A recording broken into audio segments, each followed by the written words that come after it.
In the heart of Washington, under the glaring lights of the Senate chamber, an extraordinary confrontation unfolded. It was a day when political theater turned into a public reckoning, as lawmakers grilled FBI Director Kash Patel over two of the most explosive controversies facing the Bureau: the investigation into the murder of conservative activist Charlie Kirk and the never-ending shadow of the Epstein files. The hearing was supposed to be about oversight, but it quickly became something much more: an open trial of Patel's leadership, his integrity, and the FBI's very credibility. The tension was palpable from the moment he sat down at the witness table, his prepared statement neatly stacked in front of him. Cameras rolled, reporters filled the gallery, and Americans tuned in to see whether their top law enforcement official could withstand the storm.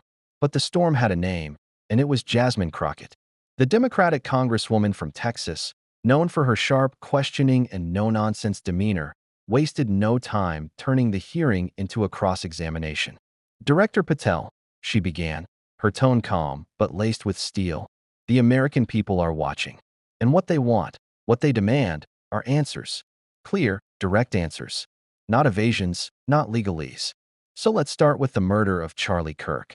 Patel shifted in his seat, adjusting his microphone. He knew what was coming. Crockett pressed forward. This was not just another crime. Charlie Kirk was a nationally known conservative activist, someone with a massive following, someone whose voice carried weight in political circles. And yet, when news broke of his murder, your bureau stumbled. Contradictory statements, delays in naming suspects, silence where there should have been transparency. So tell us, Director Patel, why did the FBI fumble this investigation from day one? The room went quiet, all eyes on Patel. He cleared his throat and began his defense. "Congresswoman, first let me say that any loss of life is tragic, and the Bureau takes the murder of Mr. Kirk extremely seriously. This is an active investigation, and there are details that cannot be disclosed publicly without jeopardizing our work. However, I want to assure you and the American people that the FBI is committed to finding the truth, holding those responsible accountable, and preventing further violence." Crockett wasn't satisfied. She leaned closer to the microphone, her eyes narrowing. "That's the problem, Director. Commitment isn't enough when the evidence shows incompetence. We know now that the suspect had been on your radar weeks before the killing. We know there were online communities linked to extremist rhetoric, communities your Bureau monitors regularly. So why was nothing done?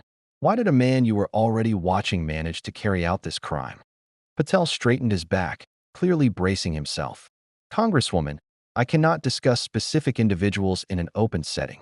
What I can say is that the Bureau has been investigating extremist threats both online and offline. We are tracking more than 20 persons of interest connected to certain online networks. Some of those networks are indeed tied to this case. But investigations take time, and we must balance urgency with accuracy.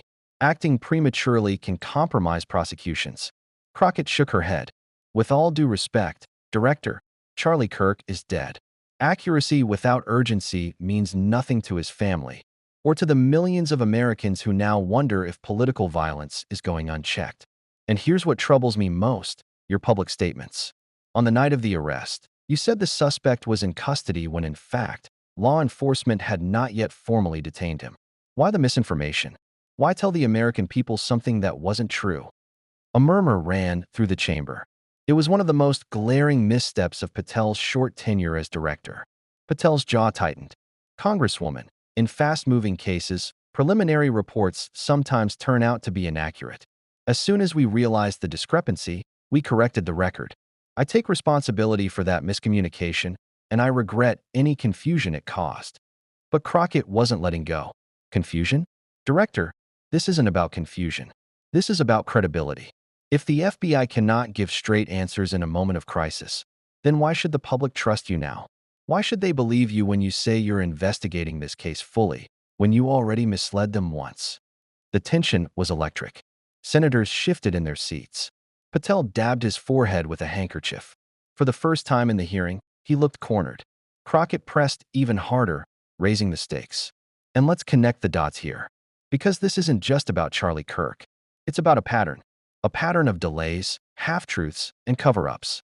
Director Patel, is the FBI protecting certain political figures? Are you under pressure to steer investigations away from people in power, perhaps even away from former President Donald Trump himself? The question landed like a bombshell. Reporters scribbled furiously, cameras zoomed in, and the gallery seemed to hold its breath. Patel's response was measured, but his voice betrayed a flicker of defensiveness. Congresswoman, I want to be clear. The FBI does not protect anyone. No individual, regardless of political standing, is above the law. Decisions about evidence and disclosure are based on legal standards, not political considerations. I reject the idea that this bureau is covering for anyone, including former President Trump. Crockett seized on his words instantly. Then explain the Epstein files. Explain why, after years of promises, critical documents remain locked away. Names redacted, evidence sealed, connections hidden. You say no one is above the law, but the public sees something very different. They see powerful men escaping scrutiny, while everyday people suffer the consequences of your so-called constraints. So again, Director Patel, are you protecting Donald Trump? Is that why these files remain buried? Patel leaned forward, his hands clasped tightly on the table. Congresswoman, the Epstein investigation is a matter of enormous public interest, and I understand the frustration. But there are legal reasons why certain documents cannot be released. Court orders, privacy protections, ongoing cases. All of these constrain what the FBI can make public. It is not about shielding anyone. It is about upholding the law, even when the optics are difficult. But Crockett's voice cut through his explanation like a knife. The optics are not difficult, Director. They are damning. And every time you sit here and talk about legal constraints instead of accountability, you reinforce the perception that the FBI works for the powerful, not the people. You may hide behind procedure, but the truth is staring us in the face. Charlie Kirk is dead. The Epstein case is unresolved. And this bureau, under your leadership, looks less like a guardian of justice and more like an accomplice to injustice. The room erupted with murmurs, gasps, and shifting bodies. Patel's face was grim, his defenses wearing thin. And yet, this was only the beginning. The clash between Representative Jasmine Crockett and FBI Director Kash Patel had set the tone. But the real weight of the hearing came when senators themselves entered the fray. What followed was not just questioning. It was a coordinated political strike, with Democrats and even some Republicans uniting in their frustration with the Bureau's handling of both the Charlie Kirk murder case and the lingering Epstein controversy. Senator Cory Booker was the first to follow Crockett's lead. Leaning forward, his voice rising with controlled indignation, he said, Director Patel, I've sat in this chamber too many times hearing the same song. Promises of accountability, pledges of transparency, and yet when it comes time to deliver, we get excuses. Charlie Kirk's death is not just another headline. It has shaken communities across this nation. And now, when the FBI should be leading, we see stumbles, miscommunications, and failures to act on threats you already knew about. Booker's words echoed through the chamber. He held up a folder of documents, reports from online extremist forums that, according to leaks, had flagged the shooter weeks before the attack. Here it is in black and white, Booker said, his voice booming.